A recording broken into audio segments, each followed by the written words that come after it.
बिस्मिल्लाहिर्रहमानिर्रहीम।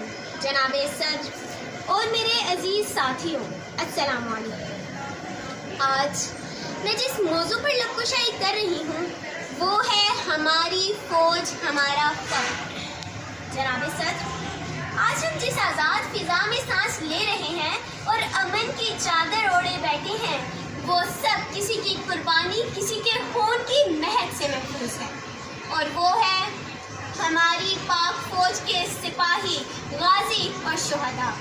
जी हाँ जनाबे वाला, वो नौजवान जिन्होंने अपनी नींदें, अपने घर, अपनी माँ, बीवी, बच्चे छोड़े ताकि हम चैन की नींद सो सकें, और अंधेरी रातों में सरहदों पर भारत की आंखों में आंखें डालकर सब्र और बर्दाश्त से खड़े रहे।